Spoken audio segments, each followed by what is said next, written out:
तो यूरोपीय देशों का दोगलापन भारत का नुकसान करने की बजाय भारत का बहुत बड़ा फायदा करा बैठा है। यह बात किसी से छिपी नहीं है कि यूरोपियन देशों ने भारत की तरक्की से परेशान होकर कई बार भारत की टांगें खींचने की कोशिश की है। लेकिन यह बात अब सच साबित हो चुकी है कि यूरोपीय देशों ने जितनी बार भारत की टांगें खींचने की कोशिश की है और भारत के प्रति दोगलापूर्ण रवैया अपनाया है, तब तब भारत को इन्हीं देशों के द्वारा काफी ज्यादा फायदा हुआ है।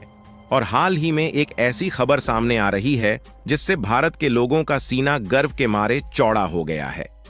दरअसल यह कोई छोटी मोटी खबर नहीं है, बल्कि यह खबर कई देशों के लिए चौंकाने वाली है, क्योंकि भारत का जो पेट्रोलियम प्रोडक्ट का एक्सपोर्ट है, उसमें पिछले 5 सालों में कोई 100-200 या 500% नहीं, बल्कि 2,53,788% की ग्रोथ हुई है। जी हां दोस्तों,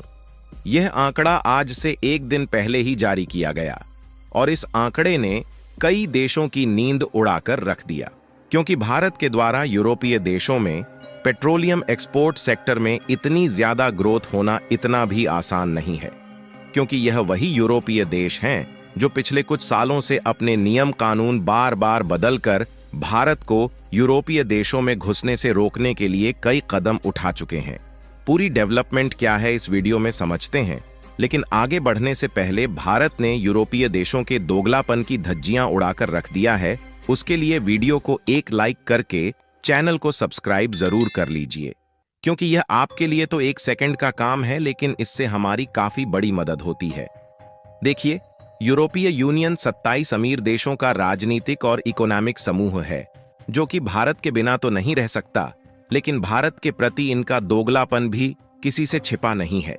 इन देशों ने आपस में प्रशासनिक पार्टनरशिप किया है, जिससे यूरोपीय यूनियन के लगभग सभी देशों पर लागू होने वाले नियमों का पालन करते हैं। लेकिन एक तरफ जहां यूरोप के लगभग सभी देशों ने भारत की कई बार टांगें खींचने की कोशिश की है, वहीं यूरोपियन का ही एक देश है रूस, जो कि हमेशा भारत के साथ खड़ा उतरता है। ऐसे में रूस भारत के साथ अपने इंपोर्ट और एक्सपोर्ट दोनों को बैलेंस करके आगे बढ़ना चाहता है। और भारत रूस की दोस्ती दुनिया को पहली बार तब दिखी जब 2.5 साल पहले रूस और यूक्रेन के बीच युद्ध शुरू हुआ, जिसके कारण अमेरिका ने रूस पर कई सैंक्शंस लगा दिए थे, जिसके कारण रूस का दूसरे देशों के साथ व्यापार ठप हो गया। यहां तक कि जो यूरोपीय यूनियन के अन्य देश हैं, वह खुद रूस के साथ अमेरिकी सैंक्शन के चलते व्यापार करने से डर रहे थे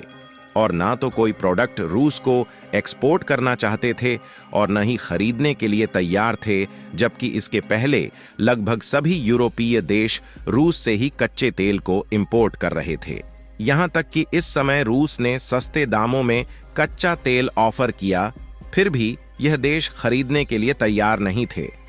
फिर भी उस समय भारत ने हिम्मत जुटाई और अपनी कूटनीति का इस्तेमाल करते हुए रूस से सस्ते दामों में क्रूड ऑयल को खरीदना शुरू किया, जिसके लिए भारत ने रूस को सीधे रुपए में पेमेंट किया, क्योंकि अमेरिकी सैंक्शन के चलते यूएस डॉलर में व्यापार करना पूरी तरह से प्रतिबंधित था। लेकिन जब भारत ने रूस से इस तरीके की कूटनीति का इस्तेमाल करते हुए सस्ते दामों में कच्चा तेल खरीदकर फायदा उठाना शुरू किया, तो इस समय यूरोपियन यूनियन के देशों ने भारत के खिलाफ अपना दोगलापन दिखाया और भारत को रोकने की कोशिश की और भारत पर आरोप लगाने की कोशिश की कि भारत युद्ध को बढ़ावा दे रहा है और रूस की मदद करके खुद इसका फायदा उठा रहा है। जबकि देखा जाए तो भारत ने हमेशा शांति का पक्ष लिया है। फिलहाल यूरोपीय देशों ने रूस के साथ तो व्यापार करना लगभग पूरी तरीके से ठप कर दिया, लेकिन इनका मेजर ट्रेड भारत के साथ शिफ्ट होने लगा, क्योंकि खाने पीने के प्रोडक्ट और कपड़ा से बने लगभग सभी प्रकार के प्रोडक्ट तो ऑलरेडी भारत के द्वारा यूरोप में एक्सपोर्ट किया जा रहा था। लेकिन जब इन देशों ने रूस से डीजल और पेट्रोलियम प्रोडक्ट लेना कम कर दिया, तो इसका भारत को बहुत बड़ा फायदा हुआ, क्योंकि यूरोपीय देशों ने ज्यादातर डीजल और पेट्रोल की सप्लाई भारत से लेना शुरू कर दिया। भारत को सस्ते दामों में कच्चा तेल मिलना शुरू हो गए थे, इसलिए भारत के द्वारा यूरोपीय देशों को चीन और अमेरिका की अपेक्षा कॉम्पिटिटिव प्राइस में डीजल और पेट्रोलियम प्रोडक्ट भेजा गया,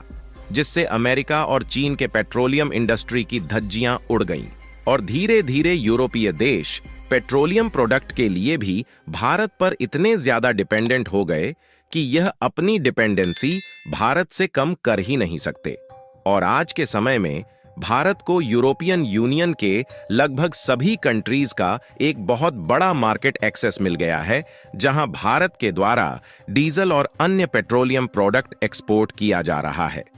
और इसका आंकड़ा हाल ही में जारी किया गया तो इसने सभी देशों की नींदें उड़ाकर रख दिया, क्योंकि भारत ने इस बीच जिस तरीके की विदेशी कूटनीति का इस्तेमाल किया है वह वाकई में तारीफ लायक है। क्योंकि साल 2018 के बाद से भारत ने यूरोपियन देशों में पेट्रोलियम एक्सपोर्ट को बढ़ाना शुरू किया और पिछले 5-6 सालों में लगभग 2,53,788% की ग्रोथ रेट सामने आ रही है। और देखा जाए तो साल 2018-19 में टोटल पेट्रोलियम का एक्सपोर्ट लगभग 9,000 टन के करीब ही था, जबकि पिछले साल तगड़ी छलांग लगाते हुए 24 मिलियन टन के करीब पहुंच गया। और आपको जानकर हैरानी होगी कि यह आंकड़ा अभी भी दिन पर दिन बढ़ता ही जा रहा है, क्योंकि भारत को अभी भी रूस से सस्ते दामों में क्रूड ऑयल मिल पा रहा है। और इसी बीच अन्य कई देश भी भारत को सस्ते दामों में क्रूड ऑयल ऑफर कर रहे हैं, जिसमें सऊदी अरब, ओमान और ब्राजील जैसे देश शामिल है, जो कि भारत को क्रूड ऑयल ऑफर कर रहे हैं। और आपको बता दें कि भारत में काफी सारी रिफाइनरी मौजूद है, जिनमें जामनगर रिफाइनरी दुनिया की सबसे बड़ी रिफाइनरी है, जो कि भारत में मौजूद है। और यह हर दिन लगभग 12,40,000 क्रूड ऑयल को रिफाइंड करके पेट्रोल, डीजल और अन्य उपयोगी ऑयल में बदल देती है, जो कि न सिर्फ भारत में उपयोग किया जाता है, बल्कि भारत की ऑयल रिफाइनिंग कंपनियों के द्वारा यूरोपीय देशों के साथ साथ भारत के द्वारा बांग्लादेश, श्रीलंका, नेपाल और मालदीव जैसे लगभग सभी पड़ोसी देशों में एक्सपोर्ट किया जाता है।